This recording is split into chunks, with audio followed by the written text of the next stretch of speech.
IAS बनने का ये आइडिया आपको कब आया और कैसे आया? तो आपका ऐसे घर कहाँ पे है और आपका चाइल्डहुड कहाँ पे बीता है? और क्रिकेट और उसके साथ-साथ कौन-सा गेम में आपको इंटरेस्ट है? उसके साथ-साथ आपका भी तो एक आइडल होगा या फिर कई सारे आइडल होगा, तो आपका आइडल कौन है सर? सर मैंने सुना था कि आपका एक खुद का बनाया हुआ एक ऐप है, सडा कैंपस जो एक ऐप है, उसके बारे में सर थोड़ा बताइए। नमस्कार दोस्तों, आरकेएस क्रिएटिविटी में आप सभी का स्वागत है। तो आज का ये दिन मेरे लिए और ये ब्लॉग काफ़ी स्पेशल है क्योंकि आज मैं एक ऐसा जगह पे जाने वाला हूँ जो कि वीडियो में आप लोगों को सब कुछ पता चलने वाला है, जो कि बहुत ही एक स्पेशल वीडियो होने वाला है। और उसके साथ साथ ऐसा एक व्यक्ति के साथ आज फिर से मिलने वाला हूँ और उसके साथ साथ उनका एक छोटा सा इंटरव्यू भी मैं लेने वाला हूँ। तो थंबनेल देखकर आप लोगों को पता चल चुका है शायद, वही मैं इस वीडियो में दिखाने वाला हूँ। तो चलिए यहाँ से इस वीडियो को शुरू करते हैं। और अभी हम लगभग आ ही चुके हैं इस प्लेस में, तो और भी थोड़ा जाना बाकी है, तो चलिए जाते हैं। तो यही है हमारे बिलासीपारा सब डिविजनल ऑफिस और अभी हम जा रहे हैं एसडीओ सर के रेसिडेंस में। हमारे बिलासीपारा के present SDO civil Shri Jayshivani sir से इंटरव्यू लेने का मेरा पहले से ही बहुत मन था। तो मैंने इस बारे में सर के साथ बात किया था, तो सर एग्री भी थे इंटरव्यू के लिए। कुछ दिन पहले मेरा फिर से सर के साथ बात हुआ था इस बारे में, तो सर फिर से भी बोले थे कि हम जल्दी ही ये इंटरव्यू करने वाले हैं।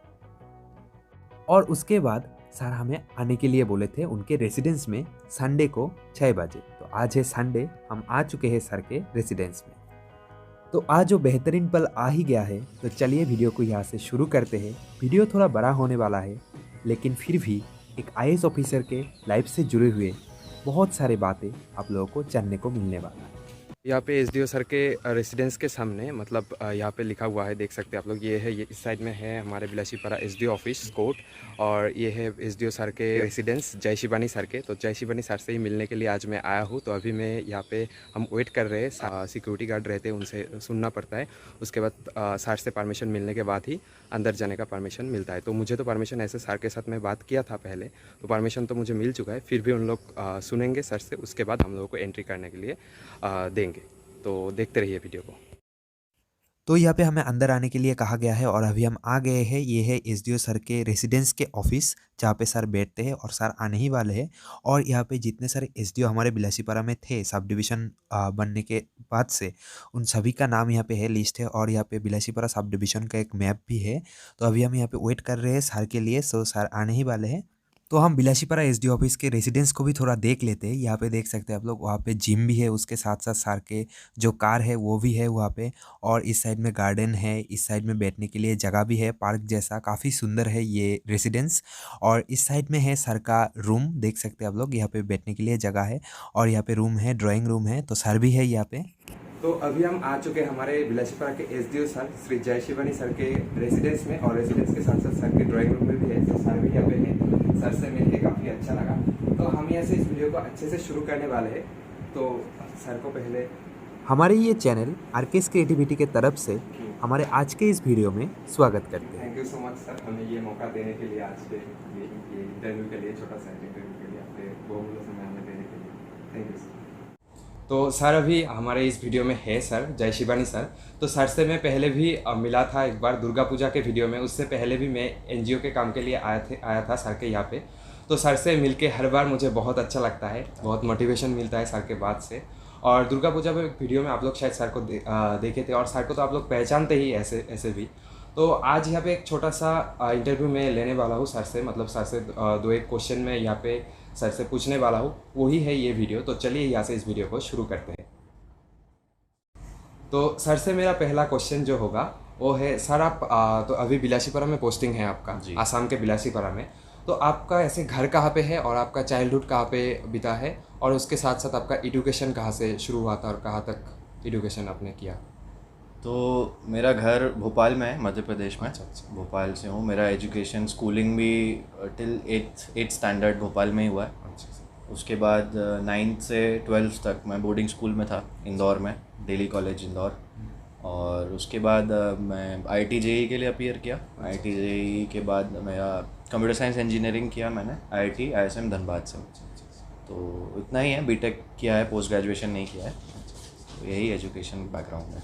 और सर आपके घर में कौन कौन है? घर में पेरेंट्स हैं, भाई बहन है, बड़े भैया हैं, छोटी बहन है, तो वही है भैया अपना हमारा फैमिली बिजनेस में ही है, और मेरी बहन अभी रिसेंटली उसका MBBS कंप्लीट हुआ है, तो वो अभी डॉक्टर है। अच्छा। और सर आप तो अनमेरिड ही हैं? हाँ हाँ हाँ। ठीक है। तो फर्स्ट क्वेश्चन यही था, उसके बाद अभी मैं सेकंड क्वेश्चन सर से पूछने वाला हूँ। सेकंड क्वेश्चन है कि सर आप तो IAS बन चुके हैं, 2018 का बैच है आपका, शायद आप क्लियर कर चुके हैं। 2018 एग्ज़ाम है अच्छा, और बैच 2019। अच्छा 2019। और IAS बनने का ये आइडिया आपको कब आया और कैसे आया? IAS बनने का इनिशियली मतलब जब फर्स्ट कभी मैंने IAS जब वर्ड सुना था तो वो बहुत पहले था, वो स्कूल टाइम में मेरे कुछ स्कूल टीचर्स थे, उनने बोला था मुझे, लेकिन तब कुछ आइडिया नहीं था कि IAS क्या होता है, क्या जॉब करना, क्या जॉब होता है, क्या आप क्या करते हैं उसमें, उसका सिलेक्शन कैसे होता है, प्रोसीजर क्या है, कुछ भी आइडिया नहीं था। और वो एक ऐसे इनिशियल एक थॉट प्लांट हुआ था दिमाग में कि IAS कुछ होता है, जो मेरे को मेरा टीचर्स ने सजेस्ट किया था।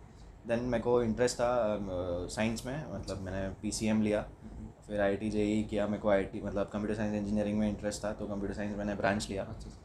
और कंप्यूटर साइंस ब्रांच में जब मैं पढ़ाई कर रहा था तो सेकेंड ईयर हो गया था, सेकेंड ईयर के एंड में, थर्ड ईयर का स्टार्टिंग में। देन वो टाइम होता है जब आप अपना डिसाइड करते हैं कि आप किस फील्ड में, किस जगह में आपका करियर कहाँ पे सेटल होगा, क्या आप करियर पाथ लेंगे। तो बहुत सारे ऑप्शंस थे, मैं कई सारी चीज़ों में इंटरेस्ट भी था, स्टार्टअप्स में भी इंटरेस्ट था, MBA या पोस्ट ग्रेजुएशन में MS ये सब करने का भी मन था कुछ और UPSC भी था जो मुझे करना था। लेकिन अल्टीमेटली यही था कि UPSC मुझे अल्टीमेटली अपना UPSC ही क्लियर करके कोई सिविल सर्विसेज में जाना था। तो मैं थोड़ा डिसाइड नहीं कर पा रहा था वहाँ पे कि पहले पोस्ट ग्रेजुएशन करना चाहिए कि पहले सिविल सर्विसेज का एग्ज़ाम देना चाहिए कि क्या करना चाहिए। देन मैं थोड़ा एक्सप्लोर किया कि एग्जैक्टली UPSC क्या होता है, IAS बन के क्या होता है, क्या काम कैसा होता है, उसका एग्ज़ाम प्रोसीजर क्या है, वो सब चीज़ें थोड़ा सा एक्सप्लोर करके देन मैंने डिसाइड किया कि मुझे सिविल सर्विसेज में जाना है। क्यों जाना है, वो रीज़न ये है कि कुछ एक्सपीरियंसेस थे पब्लिक कम्युनिटी डेवलपमेंट प्रोग्राम के, हमारे कुछ इंटरनेशनल एक्सचेंज प्रोग्राम था कॉलेज में, उसमें मैं गया था मॉरिशस, वहाँ पे कुछ कम्युनिटी डेवलपमेंट के कुछ प्रोजेक्ट में काम किया था। देन कुछ वहाँ पे कॉलेज में भी कुछ पब्लिक सर्विस से रिलेटेड कुछ चीज़ों से मैं एसोसिएटेड था, तो वो चीज़ मुझे थोड़ा काफ़ी उस चीज़ ने मुझे अट्रैक्ट किया। तो फिर देन आई थॉट कि यही एक चीज़ है जो अल्टीमेटली UPSC मुझे इसलिए ही करने का फाइनलाइज हुआ कि पब्लिक सर्विस ही है जिसमें मैं फाइनली जाके सेटिस्फाई होऊंगा। तो वो चीज़ मैंने फिर डिसाइड की। देन जो बाकी चीज़ें थी पोस्ट ग्रेजुएशन और ऑल, देन आई थॉट कि वो स्टडीज़ तो हमेशा ही चलती रहती हैं, लर्निंग कभी ख़त्म नहीं होती, लर्निंग अभी भी चल रही है, आगे भी चलेगी। तो बाद में भी लर्निंग या कोई पढ़ा कुछ अगर पढ़ना है तो बाद में भी पढ़ सकते हैं, बट पहले फिर मैंने डायरेक्टली थर्ड ईयर से अपना, थर्ड ईयर में नहीं, थर्ड ईयर के एंड में थोड़ा शुरू कर दिया मैंने सिविल सर्विसेज की तैयारी करना। ठीक है, थैंक यू सर, ये भी हमें खुल के बताने के लिए। अभी का क्वेश्चन होगा आपसे कि आप तो स्पोर्ट्स में शायद इंटरेस्टेड हैं। हाँ सर सर से जब मैं मिला आज आके शाम को 6 बजे मुझे सर आने के लिए बोले थे, तो तब सर ने बताया कि आज भी सर का मैच था, SDO सिविल टीम से सर खेले आज भी, हमारे बिलासीपारा रोकाखता प्लेग्राउंड में मैच था। तो सर आपको तो ज़रूर इंटरेस्ट है उसमें, इसलिए आप आज खेले। और क्रिकेट और उसके साथ साथ कौन सा गेम में आपको इंटरेस्ट है? तो स्पोर्ट्स में मुझे हमेशा से इंटरेस्ट है। क्रिकेट तो मैं बचपन से ही खेल रहा हूँ, जब से छोटा था, याद भी नहीं है कब से खेल रहा हूँ। लेकिन बाकी स्पोर्ट्स में भी जब मैं बोर्डिंग स्कूल में गया तो मुझे बाकी स्पोर्ट्स में भी काफ़ी इंटरेस्ट आया। टेनिस में इंटरेस्ट है मुझे, बैडमिंटन भी खेलता हूँ मैं, टेबल टेनिस भी थोड़ा बहुत खेला है स्कूल में ही। उसके अलावा ओवरऑल स्पोर्ट्स का कोई भी फील्ड में जो भी अपॉर्चुनिटी मिलता है, वो कोई भी स्पोर्ट्स खेलने के लिए बेसिकली फ़िज़िकली एक्टिव रहना बहुत ज़रूरी है। पूरे टाइम पे ही फिज़िकली एक्टिव रहने के लिए कोई ना कोई स्पोर्ट्स चुन लेने से आपका थोड़ा मतलब जर्नी जो आपका फिजिकल एक्टिवनेस का जर्नी है वो थोड़ा इंटरेस्टिंग जर्नी रहता है। गेम्स खेलते रहते हैं, थोड़ा कंपटीशन होता है, विनिंग लूजिंग ये होता है गेम में, इतना थोड़ा माइंड, क्रिकेट जैसे गेम है या और भी गेम है सारे, उसमें थोड़ा सा दिमाग का भी, माइंड गेम्स भी होते हैं कि आपको क्या थोड़ा स्ट्रैटेजाइज करना होता है। तो वो ओवरऑल एक डेवलपमेंट का एक वो है, और इंटरेस्ट भी है। सबसे फेवरेट तो मेरा 2 स्पोर्ट्स जो है वो क्रिकेट और लॉन टेनिस ही है।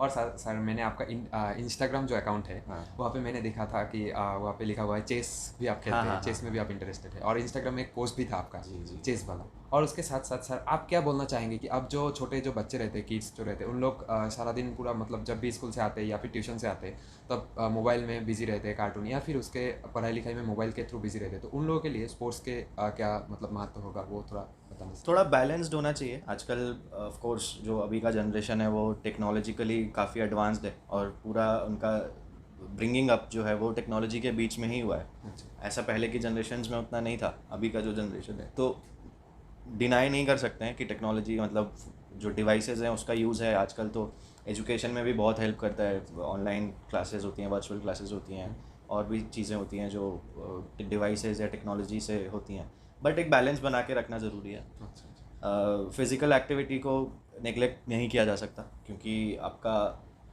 सिर्फ फिज़िकली ही फिट नहीं रखता है, वो मेंटली भी बहुत सारी चीज़ों में हेल्प करता है। Overall development, overall personality development के लिए बहुत इंपॉर्टेंट है फिज़िकली फिट रहना या फिज़िकली एक्टिव रहना। और उसके लिए कोई भी गेम या कोई भी स्पोर्ट, आउटडोर स्पोर्ट या इंडोर स्पोर्ट भी फॉर दैट मैटर, जो भी है, स्क्वॉश या जो भी इंडोर स्पोर्ट्स भी होते हैं, बहुत सारे आउटडोर स्पोर्ट्स भी होते हैं, कोई भी स्पोर्ट खेलना या एथलेटिक्स या जो भी है, थोड़ा मतलब फिज़िकली एक्टिव रहने से आपका ओवरऑल एक पॉजिटिविटी बना रहता है। फिट रहने से आपका जो भी आपका इंटरेस्ट है जिस भी फील्ड में, उस फील्ड में आपका परफॉर्मेंस और इंक्रीज़ ही होता है, और बोरिंग भी नहीं होता कि एक ही चीज़ में थोड़ा बैलेंस बनाने से। तो आपका दिन भी जो होता है वो भी अच्छे से निकलता है, पूरा शेड्यूलिंग उसका अच्छे से होता है। तो लेकिन फिज़िकली एक्टिव रहना ज़रूरी है, और कोई ना कोई स्पोर्ट एक चुन के उसमें Active रहना चाहिए हर उसमें बच्चे आप को, अपना हर हॉबी लोगों को। डेवलप करिए, इंटरेस्ट डेवलप करिए, उसको फॉलो करिए।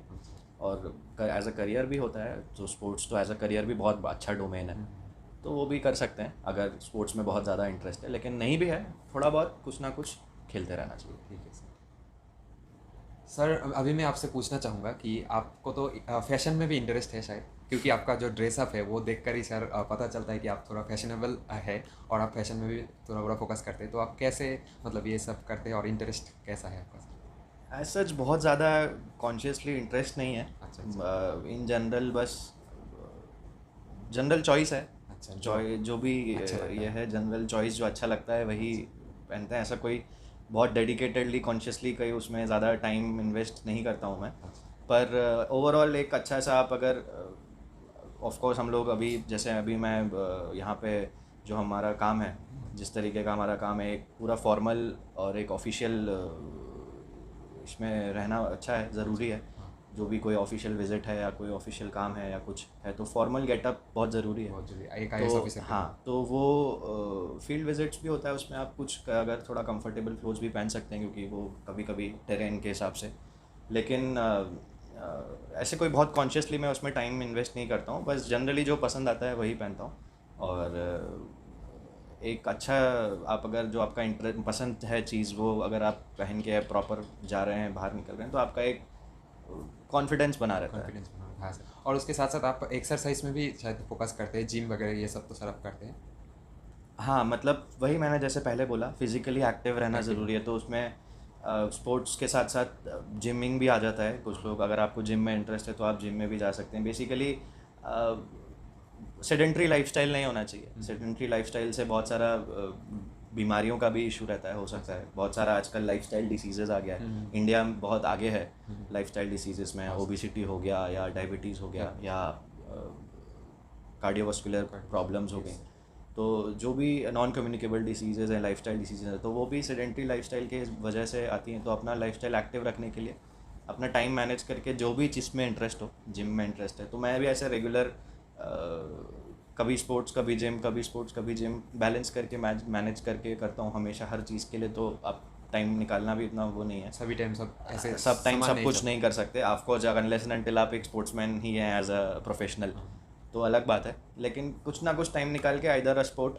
और फिज़िकल वेट लिफ्टिंग और जिमिंग और कार्डियो ट्रेनिंग, एथलेटिक्स, जो भी है, कुछ ना कुछ जिसमें भी इंटरेस्ट है वो करते रहना चाहिए। बेसिकली आपका सेडेंट्री लाइफस्टाइल को अवॉइड करना चाहिए।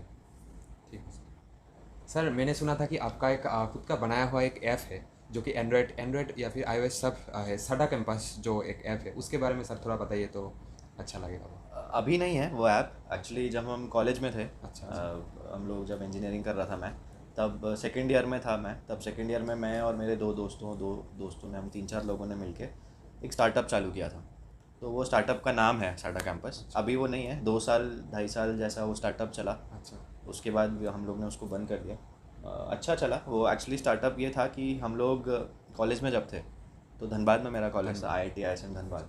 तो धनबाद में उस टाइम पे बेसिक काफ़ी सारा कॉलेज स्टूडेंट्स का काफ़ी सारा सर्विसेज था जो हम लोगों को लगा कि जिसका इशू है और वो सोल्यूशन नहीं है। मतलब जैसे वहाँ पे उस टाइम ज़ोमेटो स्विगी नहीं था, तो फूड डिलीवरी का कोई भी ज़रिया नहीं था। अच्छा सर। जस्ट आपके पास अगर रेस्टोरेंट का फ़ोन नंबर है तो आप फ़ोन करके उनको कुछ बोल सकते हैं, वो डिलीवर कर देगा। बट एक ऐसे ज़ोमेटो जैसा या स्विगी जैसा या फूड पांडा, जो भी फूड डिलीवरी ऐप होते हैं, उनके जैसा कोई भी वहाँ पे एग्जिस्टिंग पोर्टल नहीं था।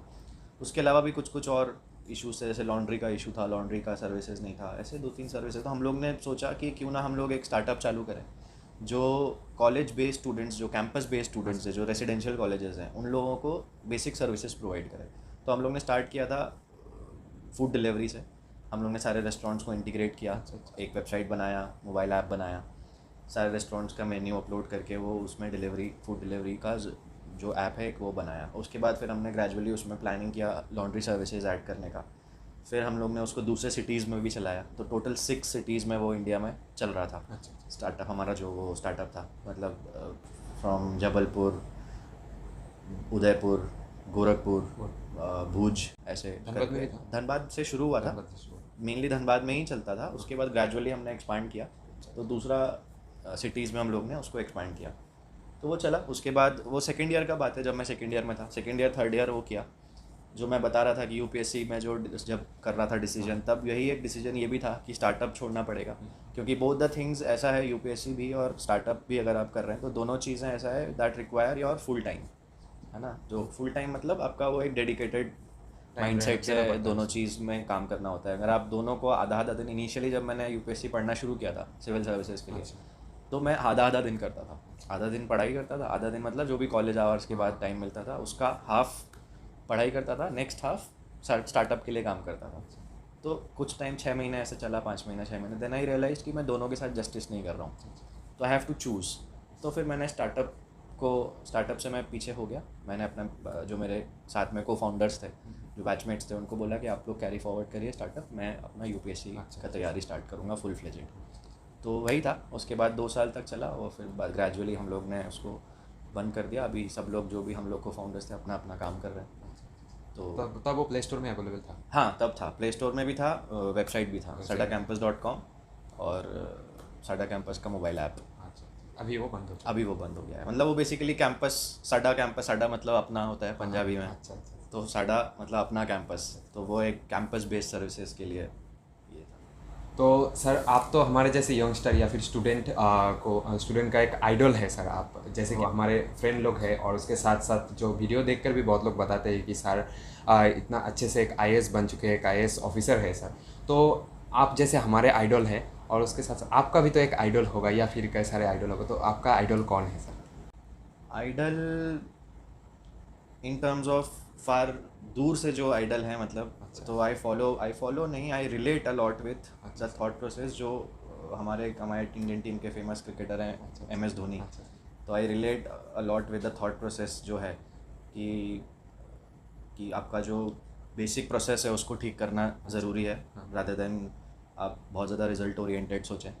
तो वो भी एक यूपीएससी जर्नी में या इन जनरल किसी भी आपका जर्नी में बहुत इंपॉर्टेंट एक चीज़ है, जस्ट नॉट अ फ्रेज़, बहुत इंपॉर्टेंट वो है। तो वो I relate a lot with that. और भी बहुत सारा चीज़ें हैं कि आपका कोई भी सिचुएशन हो उसमें आपका ठंडा दिमाग से अपना काम करना, काम रहना, पूरे टाइम कंपोज रहना, कॉन्फिडेंस बनाए रखना, और कोई भी ऐसा सिचुएशन में डिसीजन लेने हैं। जैसे हम लोगों का भी इन सर्विसेज, इन IAS, डिसीजन मेकिंग बहुत इंपॉर्टेंट होता है, और कई बार बहुत क्विक डिसीजन मेकिंग भी करना पड़ता है।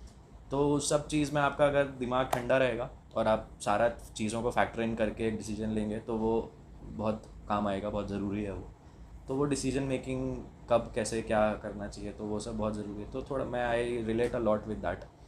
तो एक तो वही है, और दूसरा सर्विसेज में आके जो मैं हम लोगों का जो सर, जब हम लोग IAS ज्वाइन करते हैं तो हम लोगों का ट्रेनिंग 2 पार्ट में होता है। एक हमारा अकेडमिक ट्रेनिंग होता है और एक हमारा फील्ड ट्रेनिंग होता है। तो फील्ड ट्रेनिंग में हमको डिस्ट्रिक्ट्स असाइन करते हैं, जिसमें हम डिस्ट्रिक्ट में हमारा पोस्टिंग देते हैं। तो मेरे को डिब्रूगढ़ में वो पोस्टिंग था। तो वहाँ पे जो मेरे ट्रेनी डीसी थे, I really like him as an officer. बहुत अच्छा एक ऑफिसर है, बहुत अच्छे, he is really good person. तो उनका भी सिचुएशंस को एनालाइज करना, डिसीजन मेकिंग, क्लैरिटी जो होता है चीज़ों को लेके कि क्या चीज़ कब ज़रूरी है, क्या चीज़ उस पूरे इशू में क्या क्रक्स है, वो पकड़ना, वो सब चीज़ें। तो उनसे भी बहुत कुछ सीखा। Was my trainee DC, training के टाइम पे वो मेरे डीसी थे। अभी वो गुवाहाटी डीसी हैं, पल्लव गोपाल झा साहब। तो उनसे भी बहुत कुछ सीखा है मैंने। तो वो he is really good officer, he is really good as a person also. तो और ऐसे कोई ज़्यादा आइडल नहीं है मेरे। बाकी अपना काम ही बस ठीक से करते रहना है। बाकी बहुत ज़्यादा भी किसी को फॉलो अप नहीं कर सकते, क्योंकि सबका जर्नी अपना अपना होता है, सबकी सिचुएशंस अपनी अपनी होती हैं, सबका कहानी एक अलग अलग है, सब लोग अपना अपना एक अलग लाइफ जर्नी में है। तो आपको अपना जो आपके लिए जो इमीडिएटली इंपॉर्टेंट है या लॉन्ग टर्म में जो आप करना चाहते हैं, उस चीज़ पे ध्यान रख के उसको टारगेट लेके उसके लिए प्लानिंग करके करना ज़रूरी है। आप ब्लाइंडली किसी को भी फॉलो नहीं कर सकते, क्योंकि आपका थॉट प्रोसेस अलग है, किसी और का थॉट प्रोसेस अलग है, आपका सिचुएशंस अलग है, आपका कंडीशंस अलग है, फैमिली कंडीशंस अलग है, बैकग्राउंड अलग है, और बहुत सारी चीज़ें हैं। दो लोग कभी भी आइडेंटिकल नहीं होते हैं किसी भी चीज़ में। तो ब्लाइंडली किसी को भी फॉलो नहीं कर सकते। हाँ, आप चीज़ें सीख सकते हैं। सीखने के दो कुछ तरीके यही हैं कि या तो आप दूसरों से सीखें जल्दी जल्दी, जितना जल्दी आप, जो लोग अपना अच्छा कुछ काम कर चुके हैं उनसे आप कुछ कुछ चीज़ें, कुछ एलिमेंट्स उनसे पिक करें। बट ओवरऑल आपका जो पर्सनल ग्रोथ है, जो पर्सनल जर्नी है, वो तो आपको खुद ही प्लान करना है। बट हाँ, elements you can take from different situations, different people. But blindly तो किसी को भी फॉलो कोई कर नहीं सकता है, और होता भी नहीं है। वो तो सबका अपना अपना तरीका है और सिचुएशन है जिसमें वो काम करते हैं, सबका अपना अपना टारगेट्स है। तो वही है। और फेवरेट क्रिकेटर भी शायद MS धोनी। हाँ, फेवरेट क्रिकेटर तो MS धोनी। लाइक मेरा क्रिकेट वॉचिंग का journey almost coincided with MS Dhoni का debut in Indian cricket team. तो उस वजह से ही बचपन से ही धोनी को ही देखा है, और वो फिर ऑफकोर्स हम लोग सब जानते हैं कि कितना सक्सेस उनको मिला है। तो I really like him. Cricketer तो he is my favourite cricketer, no doubt. ठीक। ये था हमारे जय शिवानी सर के साथ इंटरव्यू का फर्स्ट पार्ट, यानी कि एपिसोड 1। एक्चुअल में ऐसा हुआ है कि इंटरव्यू पूरा दोनों एक साथ करके 40 मिनट से भी ज़्यादा हो गया था, 40 मिनट से ज़्यादा। इसीलिए हम सोचे कि दोनों पार्ट में इसको डिवाइड करें, दोनों एपिसोड में। तो ये था फर्स्ट एपिसोड, आप लोगों ने देखे, इसलिए आप लोगों को बहुत बहुत धन्यवाद। और सेकंड एपिसोड भी जल्दी ही आने वाले हैं, तो उस वीडियो को भी ज़रूर देखिएगा। उस वीडियो देखने से आप लोगों को पूरा डिटेल्स में पता चलेगा सर के बारे में, और सर के एक IAS ऑफिसर के लाइफ से जुड़े हुए बहुत सारे बातें उस वीडियो में भी है। तो उस वीडियो को भी पूरा देखिएगा। तो आज के इस वीडियो में इतना ही था। वंदे मातरम, भारत माता की जय। सेकेंड पार्ट यानी कि सेकेंड एपिसोड जल्द ही आने वाला है।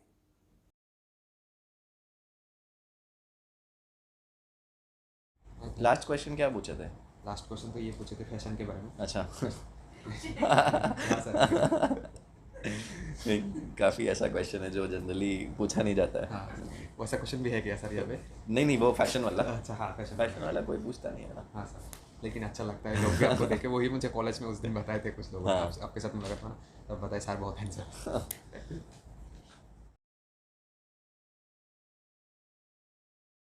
तो बिलासीपुरा आपको कैसा लगता है? तो उसके साथ साथ आसाम आपको कैसा लगता है, नॉर्थ ईस्ट? सर अब बात है कि UPSC जैसे एक एग्ज़ाम है, बहुत बड़ा, इंडिया का सबसे बड़ा एक एग्ज़ाम है UPSC। तो आप इस एग्ज़ाम के बारे में थोड़ा बताइए। तो इतना बिजी जब रहते तो आप रेस्ट कब लेते हैं और कैसे आप ये सब मैनेज करते हैं उसके साथ? सर आपने फेसबुक, यूट्यूब या फिर इंस्टाग्राम, ट्विटर, आप तो ये सब यूज़ करते हैं, तो उनमें से आपको सबसे अच्छा कौन सा यूज़ करने में लगता है?